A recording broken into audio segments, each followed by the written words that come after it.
right, we're here with Trey Gunn and AJ Chippero, the two gentlemen who run the expansive label 7D Media, home to an amazingly diverse artist roster and many fantastic recordings. We're going to dig into the label's history and highlights and the rewards and challenges involved for them. Welcome to you both. Thanks for having us. Well, Trey, let's start with you. Tell me when and why you founded 7D. 7D kind of grew out of this little label that me and a few other folks started in Seattle. It wasn't even our intention to have a label. We just had several of us had records we were going to put out. And this morning I was trying to figure out what did that mean, put out in 1998. I think it just meant CD baby. But Bill Rieflin had a record or two. Greg Gilmore, drummer from Love Bone and friend of mine, had a record, and then and one of his records, Jeff Grinke, synthesizer guy who lives down in Tucson now, and trumpet player Leslie Dalabaugh, who had worked with both of them. And so we kind of got together and thought, well, why should we all do this individually? Let's just make a label and we'll have 5 records on it. And somebody and so that started, and we settled on the name First World Records. And somebody got a distribution deal with this distributor, City Hall. It was probably Rieflin, but it might have been Grinke. I don't know. And so we kind of all put out our records. Greg made us a website, and it kind of trickled and limped along for a while, and then just kind of sagged out. Nobody put out any more records. And then Grinke started putting out a record on a different thing, and Bill didn't really make that many records, and I had stuff with DGM, and so it kind of went by the wayside. And then when I had another record, I don't even know what record it was, I contacted City Hall and said, could I make my own label and still go through? They're an in-store distributor here in the States, and one of the longest running independents. And they said, yeah, we'll just grandfather you in. So that's kind of where it started. Probably, it was probably around the time Joe Mendelson, the Trey Gunn band, and Joe Mendelson and I were working with this Quotia project, because I wanted to call it 7D Records, and Joe was like, but we're making DVDs and books and stuff. Shouldn't you call it media? So that's kind of how we got started there. And since I was pretty well organized for a musician and working the whatever you call it, these back channels, and figuring out like how Bandcamp and CD Baby and our distributor worked. I kind of just started offering to my buddies, why don't, instead of you putting out your record all by yourself, just put it through my conduit. And so we got some Stickman records, a Pat record. Pat and I had some duo records, and it just kind of grew from that. It wasn't like I wanted to run a label. It's just that it was the thing was set up, and I knew how to do it. And every time we put out another record, I got a little more like honed in on how to do the timeline, and just kind of the under the hood of releasing music that I kind of knew more than the other people around me, and so it just kind of made sense. I kind of based it off of the discipline DGM model, in that the label didn't own any of the music and wasn't going to own any music, and so and that's still the case. And so it kind of makes like a weird oh, there were two things actually. One is we don't own the music, and two, I don't invest in your music. I'm not putting any money into it. I have to put money into my own records. You want to put a record out on the label? Great, go make the record. Come to me with the record. So those kind of two things pretty much made it not like a record label. Like, we don't own the music, and we don't finance it, which really they just finance it just so they can own it. So that was kind of the thing. So really, I thought of the label more as a managing the record release conduit chunk of the industry. Kind of a short version of the beginning. Tell me a little bit more about the artists being responsible for their own budgets and their own outcomes and how that sort of intersects with the idea of A&R. Well, outcomes is partly our responsibility. I mean, not our responsibility, but basically, I'm just not going to invest. I'm not going to pay for your artwork. I'm not going to pay for your manufacturing. I'm not going to go out on the limb with my bank account. I need to use that for my own bank account because I don't have a financer. So we kind of set up a situation where most of the money goes back to the artist, and we just kind of get a kind of a management conduit fee out of the profits. And yeah, you're kind of responsible for the outcome, which is one of the challenges that both AJ and I have. That we really want to kind of wrangle the artists to do the best job for promoting and organizing the timeline. And it's just not impossible. It's not possible to wrangle all the cats to behave properly. Some people just get anxious or they wait until the last minute to put out their record, and then AJ doesn't have the time to set up things right. And I had a similar issue, but I was less when it was myself alone for like the first 15 years or something like that. I kind of just did my best, to tell people how I thought it should be done. And there also was a little bit of a less artists weren't. It's not that they weren't putting out their own records; they just weren't doing it at such an organized level like it is nowadays. You can really make it look like you're a whole label when you just have one record now. And at the time, and really none of those people have in-store distribution, which you would think is worth nothing nowadays, but actually our records do go into stores. That was the great thing. I think the great cool about our distributor is that I always thought like I couldn't get a distributor because there wouldn't be enough sales for it to be worth it. But City Hall knows exactly where to put the music that we put out. They know, and we've only gotten returns like 2 or maybe 3 times in 20 years. And for people who don't know, returns are, there's this very obtuse, weird relationship with when you sell a record in a store. They pay you for it and you get paid. And then at any time in the future, they can bring that record back to you and ask for the money back. Anytime. There's no time limit. So returns are a big, scary thing for us, but City Hall just doesn't happen. They will order 2 copies of something and send it to Amoeba, and it will sell. They generally don't put records where they don't belong, which is kind of that's a very knowledgeable. They're obviously very knowledgeable about how the market works because we're so specialized that you could easily order 10,000 records of ours, put them out there, and they wouldn't sell if you put them in the wrong place. Well, let's talk about bringing AJ into the picture. And also, AJ, tell us about your illustrious music business background. Um, Can so I just insert first? I yes, was about to bail on this whole thing, actually. he was. And I thought, my business model for the label has been from the beginning, and it still fits us, is too small to fail because it's just me. And, if I don't feel like doing anything, or I'm busy or I'm on the road, I just don't do it.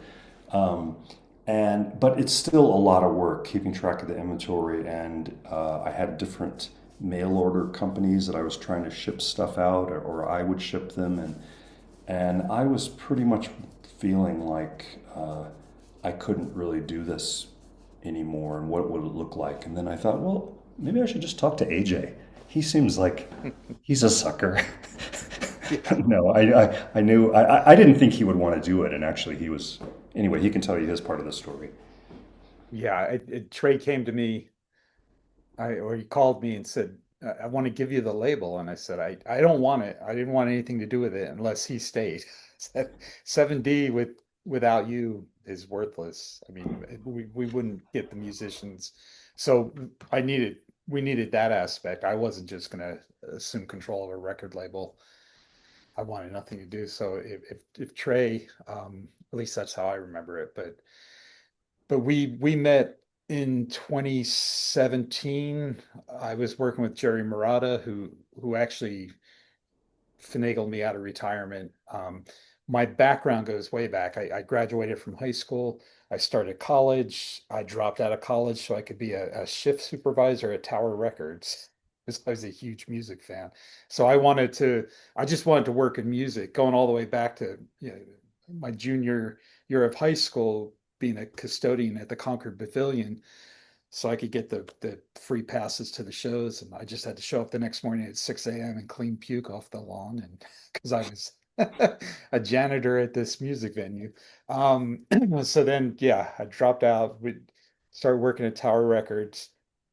Um, at one point, I was talking to Mike Rutherford from Genesis. I finagled him to the side one day. We were staying at the same hotel, and I don't know. We were just talking. He said, "Well, it sounds like you need to get into marketing." And I said, "Oh, okay." I had no marketing background. I had no knowledge of it. So, shortly after that conversation, my rep from Sony Music said, "We've got an opening. We want to hire you." And I said, "Well, I don't want to. I don't want to leave Tower Records." And we were driving to a concert, and the WIA rep was in the car because it's huge, and all the labels had their reps servicing the individual stores. We weren't kind of a corporate thing like all the other chains were just corporate driven. Tower, every individual store had sales reps from labels. So I was with the WIA rep who said, "Yeah, you're an idiot if you don't leave Tower and go join Sony." So I left Sony, or I left Tower for Sony. I worked there for 10 years. And then I quit the music business for 10 years. What were you doing at Sony? Sales and marketing, actually. So, take following Mike Rutherford's advice, I got into the marketing division. And then at one point, they forced me to be a sales rep, which I didn't want to do. I'm just not a, I'm too honest of a person to be a sales rep. So it's kind of, I couldn't This go in record sucks. Buy it. yeah, and just bullshit. But the funny thing is, when I got laid off at Sony, my sales were up 40% in a market that was down 10%. So the only reason I think I got cut is because I was a whopping 40 years old at the time. And they probably thought, all right, this guy's too old. We can get somebody half his age and pay him half the amount of money he's making. So despite being a good sales rep and getting, music into the stores, I got the job cut. And that's when I said, I'm done with the music industry. I don't want anything to do with it. And that's when Jerry Murata called me up one day. I would see his Facebook posts. I said, "Jerry, you should post this, don't post that." And then one day he called me up and said, "Well, I want to hire you." I said, I don't know what I'm doing. And it just spiraled out of there. So I ended up working security project with Jerry, and that's where I met Trey. And And he had a What were you doing for security project and you know, Jerry it's that? social media management. So kind of just social media coordination. I always start off as a social media manager, and then, funny enough, you end up like with security project being the tour manager for their final tour. The Cleaning puke off the unofficial one. walls. Yeah, I showed up and showed up at rehearsals, and none of the hotels were booked. And I said, "Are you kidding me? We're leaving in 2 days." So I was getting on the computer, and we're in Franz's van going from venue to venue, and I'm still reshuffling, trying to book hotel rooms so the guys could actually walk away with a profit, because it's not easy to put a band on the road and put everybody up in hotel rooms, and then by the end of the traveling expenses, the band is paying to go on tour. So I always just become this, like, I'll start off with social media, and then whatever you need me to do, I'm there to help pick up the pieces. And that's what happened with Trey and 7D. He actually had a friend of his who had a project called Pandemonium, and Trey said, you know, listen to this, look at this, tell me what you think. And it was a panda bear, and the name was Pandemonium. But you listen to the music, and it was this classical Eastern Indian music that was like prog rock. And I said, well, it reminds me of I see a sign for a Chinese restaurant and I go inside, but they're serving Indian food. I said, the messaging's all wrong here. And Trey said, will you do me a favor and talk to him? And I said, all right, sure. So I got on the phone with Jason, and that ended up becoming Deep Energy Orchestra. Trey and I said, look, you got to change the name. You got to quit using the Panda. We got to focus and let's make this project something. I think to me that would be the start of me helping out with 7D. Yeah, And because then we'd already, the security project records before Happy, yeah, you weren't involved, right? no, I Okay, came on okay, board. now I got the timeline. Yeah. So it's like Yeah. 7 years ago. Yeah. Yeah, okay, okay, Well, that was 2018 when we okay. had the conversation in the van with Deep, because the first Deep Energy Orchestra was 2018. Yeah, I don't even think I was with the label then. I think Jason hired me to do social media, and I ended yeah, up designing the album cover for him, yeah. and then ended up designing all three. And but it's just kind of funny because all that kind of came into place in 2018. And now we've watched Deep Energy Orchestra grow and just win some awards recently, and had some great people playing with the band. And but Trey, he didn't even want that record on the label, and that wasn't until we kind of sat down, worked it through with Jason, and then Trey said, "Okay, I'll put it on the label." But when it was Pandemonium, he didn't want to deal with it. So So at I this feel like that point, was my test for getting on the label. so at this point, how would you describe the split of duties between the two of you?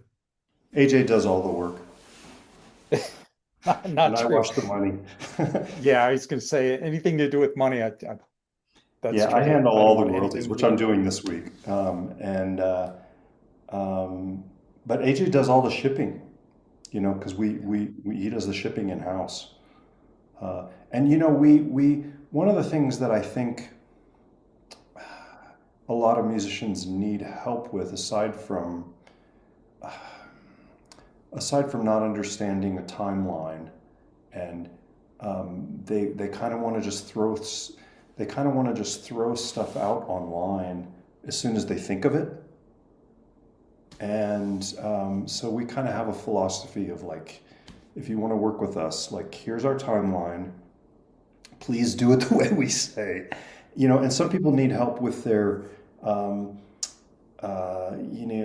they might need help with their mastering, or sometimes their mixes, or their artwork, or they don't know how to use the templates right for the artwork. And so it's kind of that's kind of why I think of it almost like a management conduit. Like we know how to do this. So if you want to work with us, it's partly because we know how to like make the whole thing work, and kind of listen to us and do. You can do the music however you want to do it, but everything else, it needs.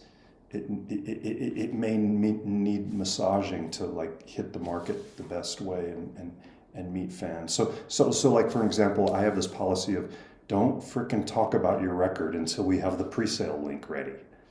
You got one chance, and you're gonna blow it. You can't. Yeah. There's no. I don't think, at least the kind of stuff that we do. There's no like tickle the market audience with this thing that's coming.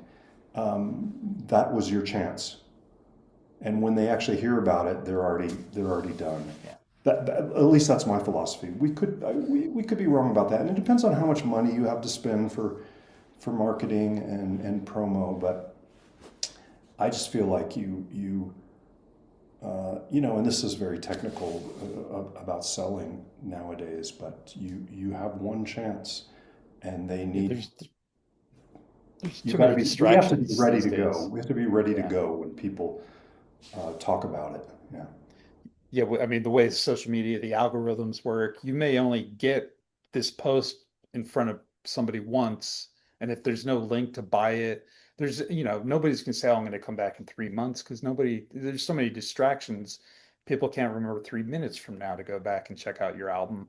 So you need to make sure there's that link that you can buy it. So we're definitely on the same page. Like, please don't announce your record until we have somewhere to send them to go order the record because it just doesn't make sense. Yeah. And that's, one of the good things. Trey is a musician and I'm not, so Trey has he he covers that end and can help artists with the music, the production, and then I've got a strong marketing background. I was a marketing rep of the year twice at Sony with nationwide award. I'm more of a visual person. I'm a tone deaf wannabe drummer, so I can't. I don't make music, but I love marrying visuals and marketing. And I'm not even really an artist, but what I did well at Tower, and we won some contests and stuff, was just that marketing. So how do we create something visually that somebody sees and then they want to listen to it? And so then I help the artists with their marketing, album cover designs, or running digital ads, social media coaching, whatever they need. So between the two of us, we can help cover the artists and help them get the message out and deliver hopefully what's a good product. So Well, let's step back into a little bit of philosophy. On your website, you have a mission statement that reads, at 7D, we believe that music is not just Uh-oh. a form of entertainment, but a powerful tool for transcendence. Tell me about that and how that relates to the artists and the repertoire that you choose to focus on. Well, obviously, music, it inherently has nothing to do with selling anything. I mean, actually, I was on my walk this morning and I was thinking, how idiotic is that anyone thinks they could own music? They own the idea, or own a musical idea. Let's put it like that. The idea of owning a musical idea only comes from lawyers. You don't own a musical idea. You're just kind of borrowing it for a while. So the music is separate from the marketplace, obviously, except we're trying to sell it so that we all can make a living. And also there's a couple of things about that a couple of things beyond that. Obviously music can be very, very powerful. The three of us all know that. We've seen and experienced powerful things with music, and it's not easy to set that up so that can happen. Or let's put it this way: it's not a given that it's going to happen, even if you have really good players. There may not be miracles on stage that night. But one of the things that's I think is interesting also about making recordings and putting them out and making a frame around the recording, like this is the running order, this is what these mixes sound like, this is the artwork that goes with it. All of that puts the artist in a way. I think you kind of need that, or a lot of us do, that putting that frame around it and making a thing completes something. And I find that a lot with I coach a lot of musicians in the creative process, and a lot of musicians get stuck not completing because it seems trivial or worthless, or it's expensive, or they don't think anybody's going to give a shit, and maybe nobody will give a shit. But kind of putting that whole process together of like completing something, and I worked on this and I made this, and now out the door it goes, and I move on. Now you can move on to something else. I think is quite powerful. And most of the artists we have continue to put out stuff. We have some one-off folks, but that's a bit rare. And actually, AJ and I haven't talked. Maybe we have talked a little bit about this. How kind of folks with one-off, we don't really want them anymore. And to be kind of crass about it, it's hard to build when you just have a one-off. And also, you're not a career artist, which is really what we kind of specialize in. We kind of specialize in, and I know I'm rambling here a bit, but we don't really specialize in new artists. A new artist doesn't get much from coming with us, and we can't really give them that much. We do really great with like mid-career artists who have a vision and they're going somewhere and they're going to keep churning it. That's kind of how it works with us, at least at 7D, and my vision of how being an artist and being in the industry is that you can't just put out a bunch of crap, but you do have to put out stuff. You have to regularly be adding to your catalog. It looks really, it looks much more powerful when somebody comes to your catalog online. If they only see one record, well, how committed is this person to what they're doing? You see five really good records, and this person has been working on something, and they have a vision, and it takes a lot of work and a lot of time. So that's a roundabout way of saying transcendence. What are the two of you looking for from an artist musically to like what does it take to fit in with the 7D vision? Well, it's interesting. And I think one way to talk about that is we kind of have the sister label, Third Star, which AJ and I decided we should start because we got. I mean, we don't solicit music generally. People come to us, or we know them already. Generally, um, I have solicited a few things. We solicited Andre LaFosse's record, and I really kind of, I wouldn't say I hustled Andre, but I was like, Andre, give us all your records. Make us something new. Like, just do something. Like, you're too good to not have this body of work that you've been working on, and periodically I solicit stuff, or I have an idea that I present to people, but generally, for me, and I guess I kind of do I do kind of hold a veto power here for the moment, Yeah. which is you can't just be doing clever music. Like you have to be innovating the language somehow. Otherwise, it doesn't really fit. It doesn't fit for what I've tried to make the label. And people may dislike some of the records that we put out, or may think that that's not actually the case, that they're not innovative. But generally, that's where we're looking for is folks who are committed to their language, and they're innovating something. And so kind of how we got with the Third Star, not that that's not innovative, but we got some, generally there haven't been singer songwriters with the label. There's been voice used, but not um, kind of the icon of the singer songwriter. And we had some really cool stuff that just didn't quite fit the same as all the rest of the kind of more experimental stuff we did. So that's kind of why we started Third Star. And maybe Sarah's record was the first one. I can't remember.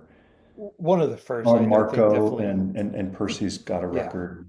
Yeah, so it's kind of grown a little slower, um, but it's cool. They're kind of offshoots or connected artists, but really the voice is the focus, For and people not that experimental voice. Like there's no Diamandagalis on our label, but I think you kind of get the concept. well, you mentioned a few artists there by first name. Why don't you expand on who they are and what makes them interesting? Well, actually, AJ might be able to talk S- about Sarah, or to Well, talk about these Sarah guys even more. Power. That was, I think hers is before Marco Mattei. Sarah, actually, Jerry Murato was working on this album for 5 or 10 years with her, and he produced it's a really great record. Tony Levin's on it. There's some pretty heavy hitters, but it's a really good. I don't want to say pop because it's not, but she reminds me of Heather Nova and kind of that vein of the female Sarah McLachlan. It's a really good record, but it wouldn't have fit in well on 7D as far as what our fans are expecting. So we took a chance and put that one out, and then Marco Mattei came to us. He's an Italian artist, and that one, again, it was more song structured than progressive rock, even though it had Pat Mescalato, Tony Levin, Jerry Murata on this first record, and there was just some good songs. So we thought, all right, well, it'll work well with the third star.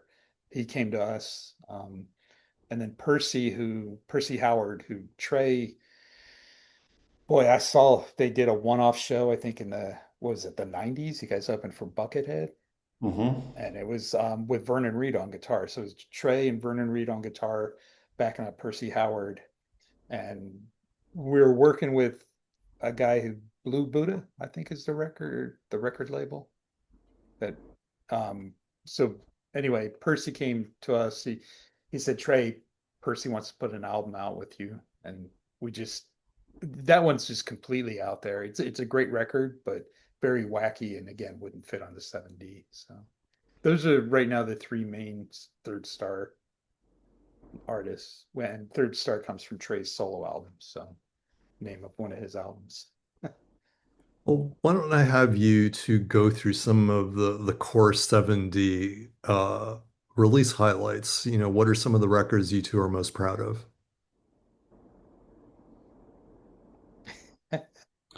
Well, the Well, Michael Shreve record, I yeah, think. Michael Shreve's record. Yeah, Michael's. I played on that record like 16 years ago, and Michael got stuck and couldn't get the record finished. And I was like, Michael, you got it. He's like, should I do this? And I was like, why don't you just give the record to AJ and I? We'll take care of it, and you'll finish it. So it was actually a perfect example of like not being able to finish it and being stuck. So Michael's Yeah. record's great and sounds really great. I don't even What's know. what's the title? Drums of Compassion. Drums of Compassion. Yeah, yeah. Yeah. And Don Gunn mixed it. Don mixes actually quite a bit of stuff with us. He's up in Seattle as well as Michael Kotze, who mixed all the Security Project stuff, and definitely the Security Project record with Happy, that contract record. I think is great. I thought it was really awesome having Happy sing Gabriel's stuff. Um, yeah, that was cool. What Uh, about you, AJ? What are some of your favorite records?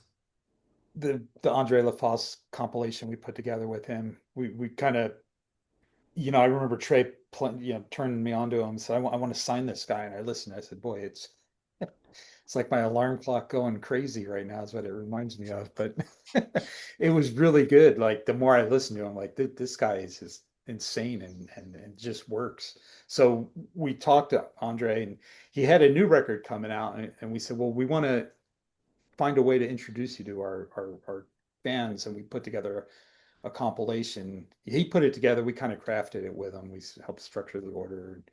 I designed the cover for him, and that one's good. The Deep Energy Orchestra albums, again, that I think just because the whole background with me joining the label and just watching the development. I mean, that was one act that we just watched the big development. Security Project, definitely. And the Kiki Levin Murata album, which I had actually was working with Jerry, and we released that independently. I helped those guys get that out, and then when I came to the label, I brought that album with me, and it's still one of our best sellers. So there's actually probably too much good music for me to just ramble off. Yeah, I mean, we kind of do, at least with like the core people that I work with Pat and Marcus, Yeah. kind of anything that we're doing, it just makes sense to put it out on 7D. Not those guys don't always do everything with us, because sometimes they want to try it on their own and then they come back into the fold. We also have this really interesting. I guess you'd call it like a label deal with Din Records out of UK, Oh who yeah. does a lot of electronic music, and I've been working with Ian for a long time. He had a bunch of records in warehouse in the States here, and just gave them to me and thought, can you do anything with these? And we started selling them, and it's kind of a constant. He's got a constant stream of stuff Yeah. coming. Like at least like every month, there's a new record. We're talking about Ian Body here. Yeah, yeah. Yeah. Who's done a Um, bunch of records with Marcus and Robert Rich and um, a lot of different guys who cross over into our world. so what about your own records, Trey? You're obviously very well known. You're using this label for your own stuff. What's it like for you to be a jack of all trades, from A to Z when you do this for yourself? It's okay. It's okay. I mean, I know what I'm doing, um, and it's been a while since I put out a solo record in stores. We kind of have a couple of tiers of releases. Some stuff gets pressed to CD, just for shows. Stuff gets pressed to CD and goes into stores, and then some stuff just goes to digital. And we kind of I look at myself as well as like, how weird is this record? How much, how could it do? Does it make sense to press CDs? And when we have artists come to us, or maybe they have a new project, we kind of weigh that, like, how much promo are we going to do? Does it make sense to make CDs beyond selling for merch? Or maybe you don't do shows, so there is no merch. So we kind of weigh that. And I guess for me, I've been recently leaning more towards just digital releases. But yeah, and then I have some back catalog that has gone out of press and CD, and same thing. Like I have to weigh, like, do I repress the Markham Minimum record? It's tricky. It's tricky. You drop a bunch of money into that, and you may have already sold as many as there's going to be sold, and you kind of want to do something new if you're going to repress something. Add something to it, and yeah. Well, the album art and the packaging, whether it's digital or whether it's physical, has gotten a lot of attention. You guys won two accolades at the 39th Annual New Mexico Music Awards for that. Tell me about the award and also what it validates for you about your visual approach. AJ. I guess that's to me. Um, yeah, that was a complete surprise. I got a text from Jason Easter morning, said, Congratulations, you've been nominated for a music award." The last thing I ever expected to do. But I'm happy because that album cover I really designed. There's a lot of thought and um, went into it. And the judges just saw the front cover, which the sound of science. I was trying to replicate, the sound waves going through the brain, and very colorful because to me music is just color and should bring you on a journey. And that's if you open it up, it's a six panel that I created an infinite loop to again tell the story. The sound waves go in, they shoot out and burst into flames because Jason's one of his jobs, he's a musician, but he's also a firefighter. So a lot of his elements we've used fire. The first album's playing with fire. So again, it's coming out, boom, just the sound waves burst into flames to represent his fire. His second album cover, he wanted it to be a guy standing there looking at the universe, and I didn't deliver that to him. So on the inside, I put the universe in there. That was my nod to not delivering the universe. But again, the music just going out, how it's such a individual thing, and then goes out into it's also a universal language. So um, and then it wraps back into the sound waves. So kind of this perpetual infinite loop of happiness and psychedelic visions, and just music takes you on a journey. And so when I created that package, I was just trying to represent this journey, and I was really extremely happy with it. And just but I never yet a music award was never anything I even dreamed of because I'm not a musician. And so so we went to New Mexico, and we ended up we were up for five nominations, and we got two of the five nominations. It The was a other one really was cool, strange. It was a strange, cool yeah, event. There were a lot of people, and it's been going. here for 38 years, and Mhm. there were like hip hop acts and metal acts and Unbelievable. country and weird rock, and it was, I've been living here just for a few years now, but it was cool to see. Everything has to have some kind of a New Mexico connection to get nominated, and it was at one of the big casinos down near Albuquerque, and it was cool. So, yeah, it was nice. The other award it won was for best instrumental, Yeah, which is really deserving because that has Joe Denizon, who was one of our 70 artists. He's the violinist for Kansas now, and his band Stratospherus, I tripping all over it. Um, we put out one of their records recently, and that did well for us. It was great, and I remember we were on a call with Jason, and he was trying to get some other violinist. I can't remember who. And I said, "Well, I just had lunch with Joe when Kansas was in town, and we were talking about John McLaughlin and John Ponte, and he's a big Miles Vishnu fan.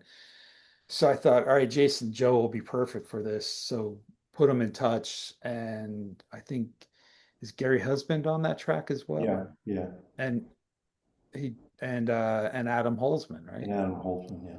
Yeah. So there were some big, that song actually deserved to win the award and take it home. So I was glad that, of course, for selfish reasons, that the two that won were best cover and best instrumental. But so it was cool, and it's fun when we try and put together our artists, and that's one of the things I think Trey and I are always looking at, like how can we connect these two artists to make you know something new and fun for the world. So.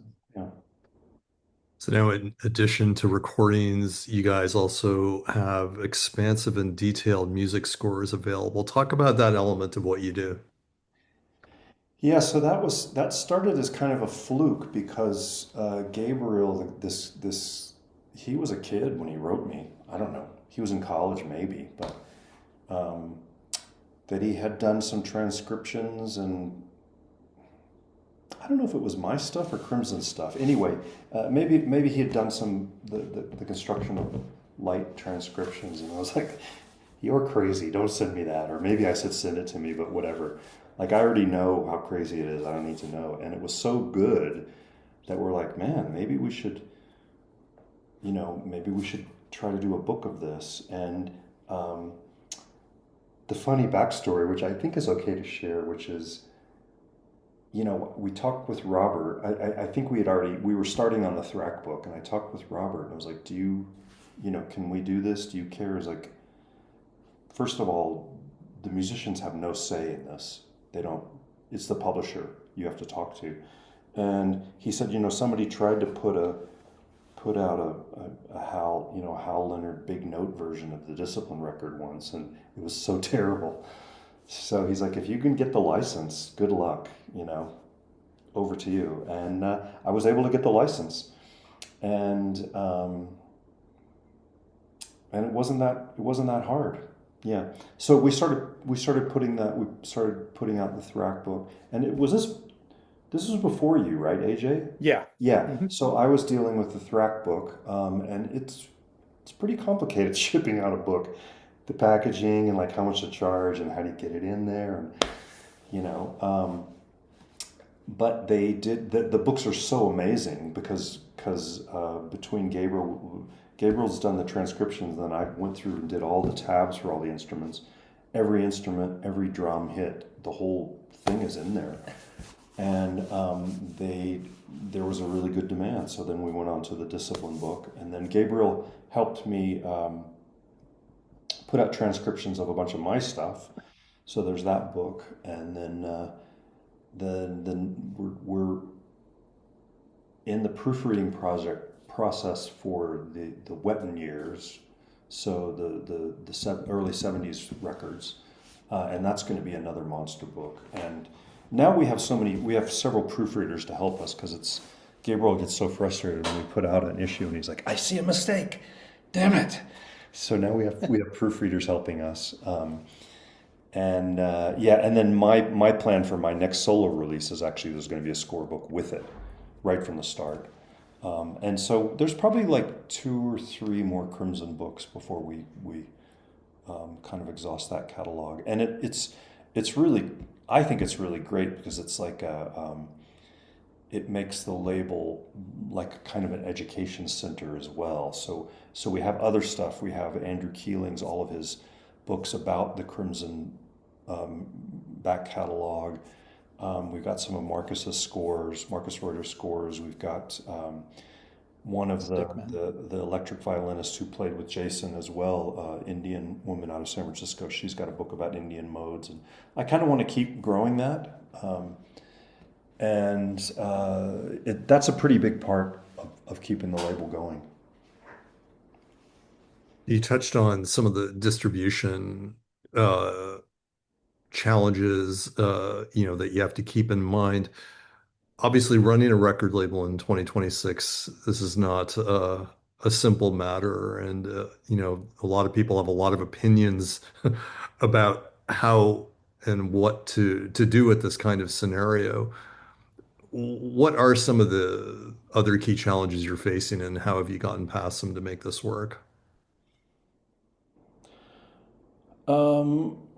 Well, I suppose the biggest challenge is promoting getting the word out in this algorithm based world. You know, not not every dollar equals somebody's going to see it. And then getting people to essentially buy music that they don't have to buy. You know, we're. I mean, I think you and I have been saying this to each other for the last 20 years. We're on the honor system. You know, you can steal this stuff. You can stream it for nothing. So it's kind of we try to encourage and spread the message that your dollars makes the next record happen, and it's kind of baked in. We don't always harp on it that much, but that's the big challenge to get people to buy stuff, basically. There's plenty of music. We have tons of stuff that we can put out.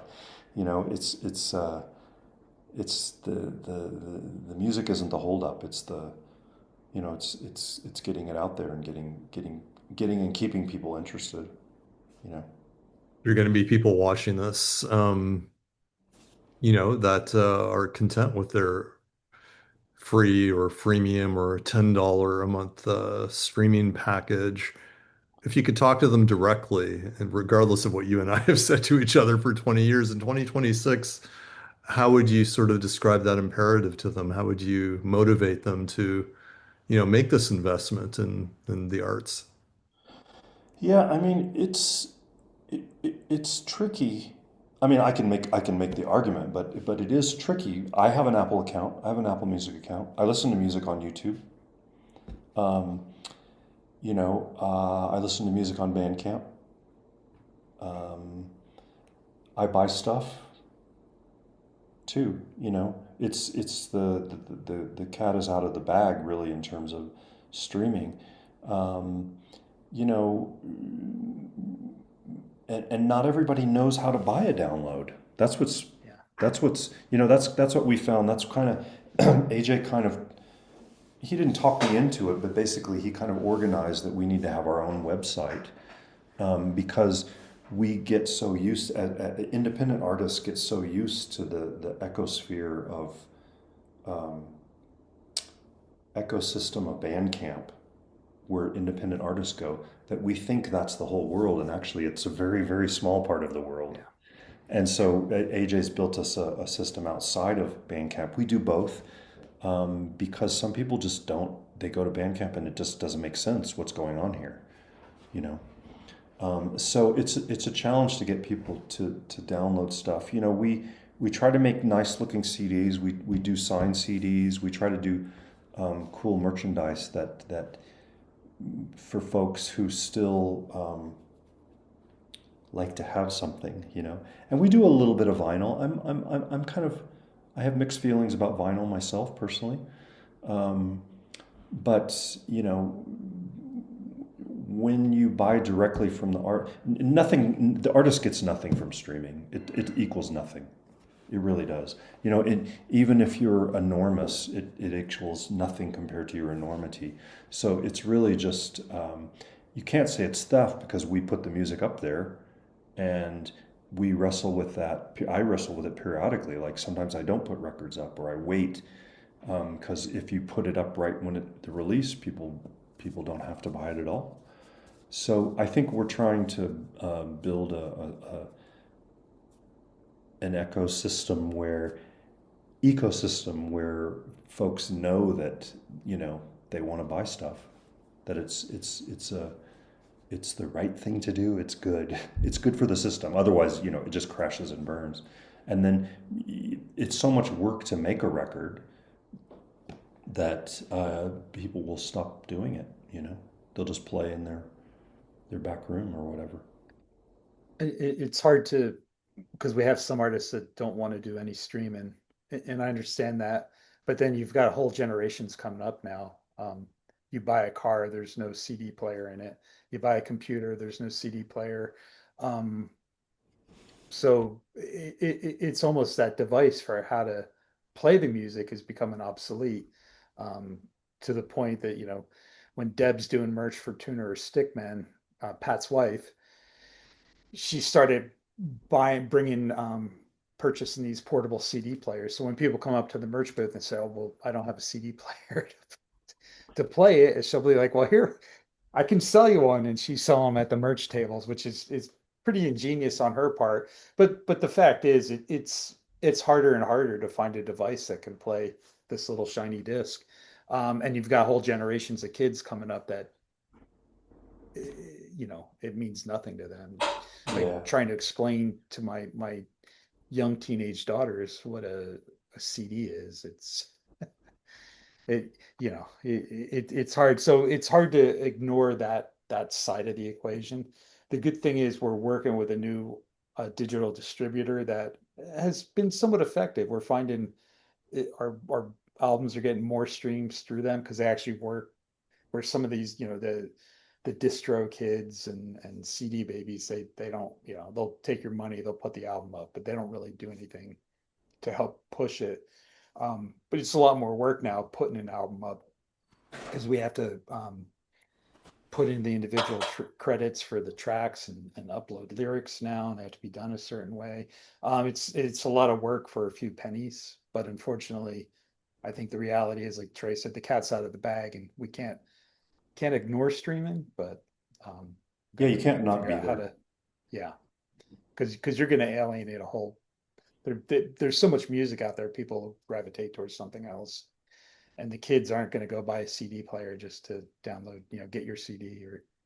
And Bandcamp, like Trey said, it's a hard environment because even before I was with 7D, I remember, working with Jerry and Tony and setting up ads for them, and you're trying to sell these records and you're sending people to Bandcamp, but you've got an older generation because you're talking 50 and over that, they just get to Bandcamp. They go, "What do I do? What is this? What's a wave file? How do I get it into my phone? How do I play it?" Or yeah, so it's a lot of education. It's just an ongoing battle of educating the public. And but one the good thing about it, if they buy from the 7D website, it's Bandcamp Friday every day. That's what I like to tell people. Because for those that are big Bandcamp fans, 7D, we don't take the 10% and it goes, straight to the artist and us. So there's not that so it's Bandcamp Friday every day. And it's a really good environment for us to be able to sell directly from the website. So, given all the complexities you're facing, what does success look for 7D at this point? A hit record. A happy artist, yeah, I hit record. Uh, y- y- yeah, more successful artists, not new artists, but just more steady sales, and more cool records. You know, Yeah. it's not, it's it's not any different than it is now. Just for us, maybe more streamlined work and the catalog fleshed out, and especially with all the books, um, flushed out and more cool stuff, and getting more collaborations. I Yeah. think, AJ have been talking about, because next year is our 20th anniversary, um, and I'm behind on this, but we want to do a special compilation of just collaborations with everybody. And we got the first one. Yeah, Or yeah, we have a new album coming out from Matt Henderson. I'm not sure if you're familiar with him, but he's a monster guitarist and just puts out amazing that the other record we have of his is just incredible. And the new one is equally impressive. And I told him, I said we wanted, it's our 20th anniversary, and Trey has this vision of putting out songs, getting our artists together to collaborate. And he said, "Oh, I want to work with Sarah Power." And I said, "Well, I can make that happen." Man, within 2 weeks, the guy had a yeah. We got a song. They, song already. yeah, they did a Portishead cover, and it's just incredible. So hopefully we're going to have a bunch of, next year to celebrate 20 years, a special promo of our artists collaborating with each other. Um, so I think, success is really just, to me, is putting out an album that we're happy with. And because even going back years when I had friends that say, "Oh, well, how do I make it in the music industry?" I said, "Well, just make music for yourself first and foremost. You can't make music for other people. You just got to, be happy whether, and that's successful, and doesn't always pay the bills, but at least you put out something that, may put a smile on someone's face. I don't know. And we have such, great music coming out. Um, Pat Mastelotto's recent reissues of the Portal FM and Late Night DJ, I think, are really phenomenal. I mean, I was listening to those the other day, just blown away. And Pat, his drumming and just the music just again took me on a journey. And I love music that takes me on a journey. So All right. Well, my last question for you, I think, is we're living in a pretty crazy time in terms of the species. I'm curious what your thoughts are about the value of what you do to sort of counteract that sort of negativity and insanity out there. well, yeah. Like I said, for me, it's how can I marry visuals?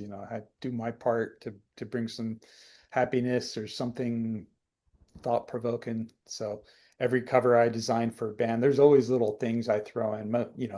We just worked on the new Tuner album cover, and I kept wanting to put little Easter eggs here and there. And there's a few I snuck in.